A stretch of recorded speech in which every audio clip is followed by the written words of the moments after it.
Good afternoon, everybody. Cypher Sigma here, and what sort of video do we have? So, obviously, you'll see some of my videos. We've been very heavily on the Marvel discussion, so I thought I would carry this on.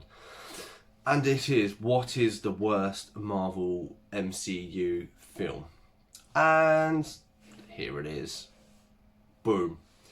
Now, this is my opinion, and I'm going to give the reasons why, and you may agree or not agree. But yeah, so Doctor Strange, Multiverse of Madness. So I've got loads of talk, so I'll dive quite into the first thing. Obviously, this is a Doctor Strange movie, but it doesn't feel like a Doctor Strange movie. The first movie, what was good of, it did its backstory. It was an alright film. It wasn't the greatest, I'll give that. I think there was some comedy bits with his cape that did land and didn't land, and it was kind of like they were finding his feet. I think Benedict Cumberbatch is a brilliant person to play Doctor Strange. And then obviously we've only really seen him outside of this in Spider-Man, No Way Home, and in Infinity War and Endgame. Now, he did really, I thought the character was really, really well. And this is where I find he seems to work really well as a side character in other movies. But when it comes to his movie, he seems to get a little dicked about. And this is what I felt in this version.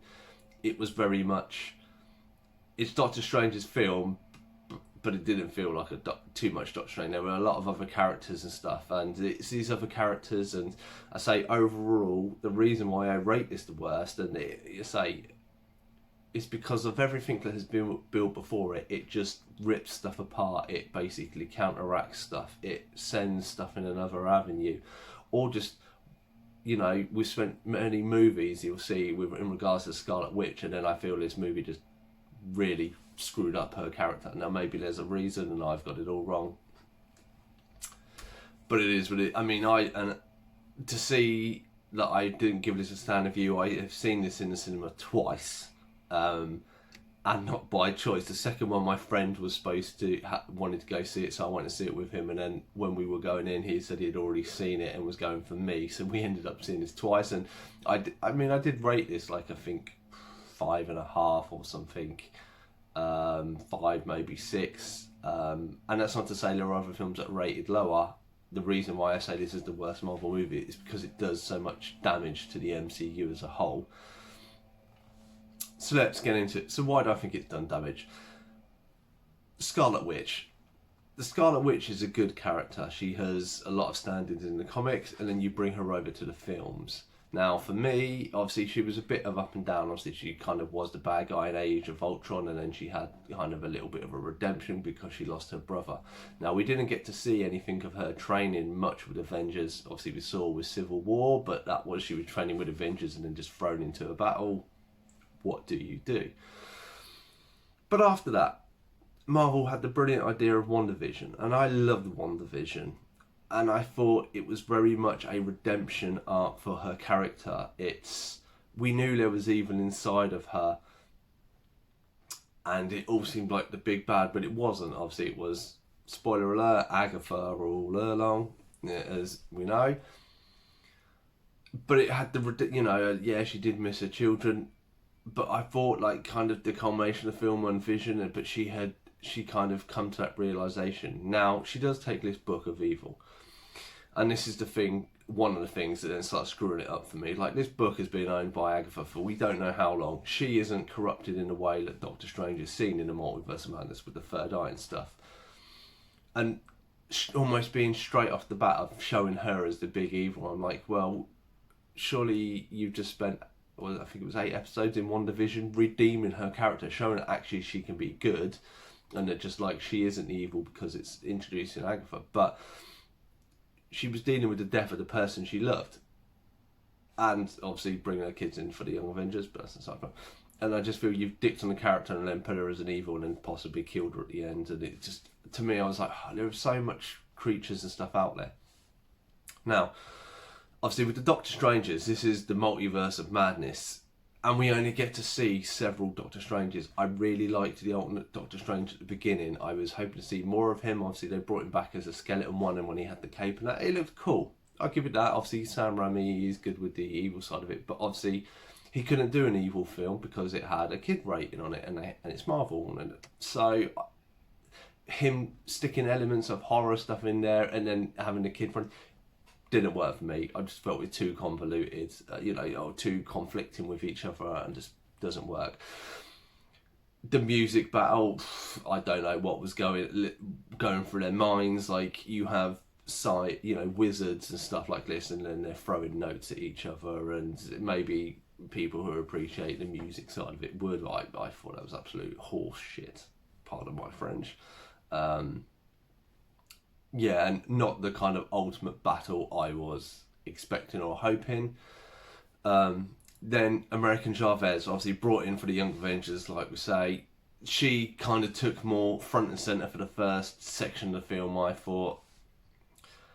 I feel like she was there for the Young Avengers and there to tick some boxes, the same way with her, showing her parents. The realisation that she was doing everything because she wanted to do, I felt was kind of not right, because obviously what child loves their parents and then wants to be sent miles away from them? You then had the realisation she does everything she does and she can break realities, but then she goes to a monastery to train with them to create portals in normal world when her powers are already do that. Why would you teach her something new when she already has that power? And if we go by the character of the comics, which is slightly shown, she obviously has strength. She has flight, and the strength is even shown when she's fighting the eye tentacle creature. I can't remember its name. Obviously, she stomps a thing.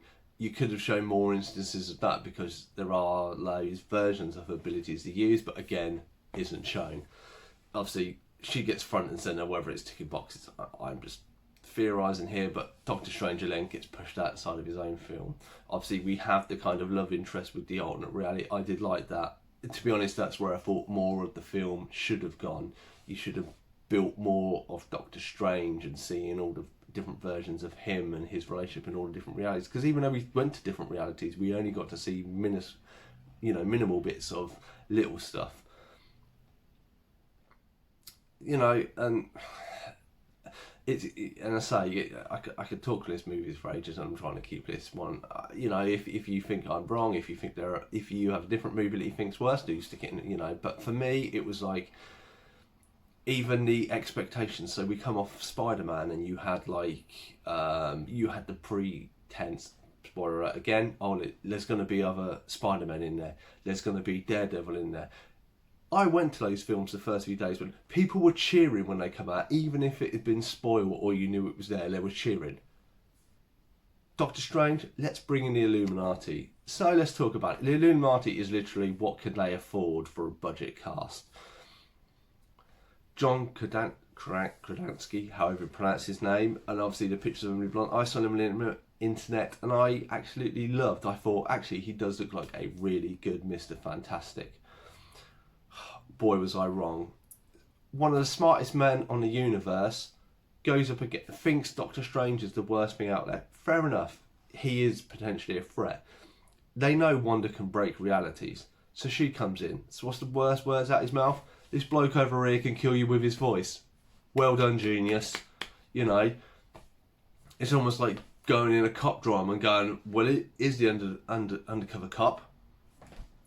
Why say something? Why have the most intelligent people there? Again, if we take the other side of it, the Illuminati, the only good character that we knew was coming was Patrick Stewart as Professor Xavier. The most powerful is telepath on the planet. Telepathy versus magic. Now, I don't know about you, but surely if you want to do some sort of magic, you have to think about what you're doing.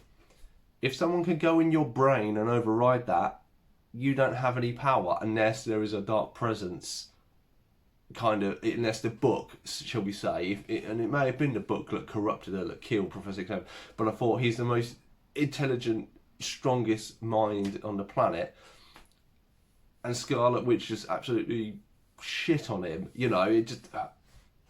And it was just all the hyper levels, this Illuminati, obviously the Captain Marvel there. I mean, the only thing kind of good there was Captain Britain and Hatley Atwell. It was good to see her, but even then she didn't really last that long. And if anybody's watched Doctor Strange, the end of Doctor Strange Wonder Woman, Mordo, he's supposed to be this evil creature, and then all we saw was an alternate version of him.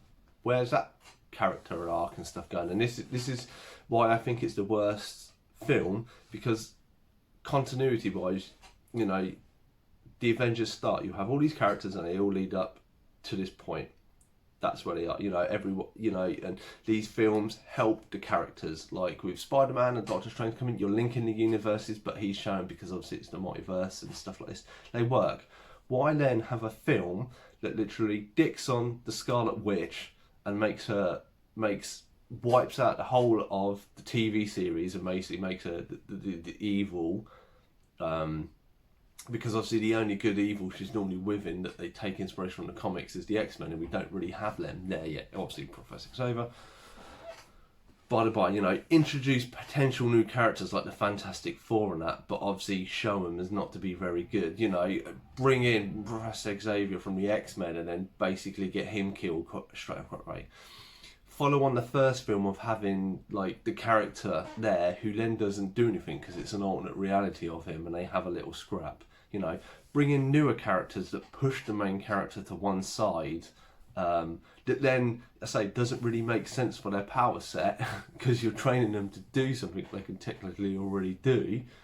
And yeah, I said it literally, I left the film just almost angry. I just it added nothing to me, to the Marvel universe. All it did is basically kind of put down the character of Doctor Strange, rewrite everything with the Scarlet Witch. Mordo, the evil one, has just shown him as kind of a bit of an imbecile. I know the Inhuman series didn't do good. Obviously, the bloke who plays Black Bolt, he had a time redemption. Even the CG looked bad on that. And then, and good old brainy Mr. Fantastic basically giving away his power in the the second scene he's even in. And it's just stuff like this. I was like, it added nothing. To me, it had all the hype of Spider-Man No Way Home. Maybe not necessarily as much, because obviously there wasn't the backgrounds of the other Spider-Man. And then just absolutely messed everything up. And literally, to be honest, we could probably wipe that film off. Unless the Scarlet Witch comes in and she's some evil and you'll need to see it. To be honest, to me, you can just forget about that film was even in it. It's probably Venom #1, the first film of that, has more credibility currently with this piece of shit #2. But yeah, that's sorry, apologies for the language and stuff. But yeah, that's why I think Doctor Strange 2 Multiverse, it could have been done so much more. We could have seen far more alternate realities of Doctor Strange. They could have been fighting themselves. You could have led in that obviously an evil Doctor Strange was the evil banner. You could have multiple of them fighting each other in different ways. And just lead into the certain lives of where he can have a good life with his love interest, and it might not necessarily be in their reality. And then I think and then you could kind of make the sense of why American Chavez is brought in, because she can bridge those realities. And yeah, and obviously that Stephen is dead in her reality and his love interest is taking someone else, and then they can have her own one, who knows. But yeah, so anyway, I've been Cypher Sigma. This has been Cypher Sigma Screen Time. Hope you enjoyed the video and the rant, and I'll see you next one.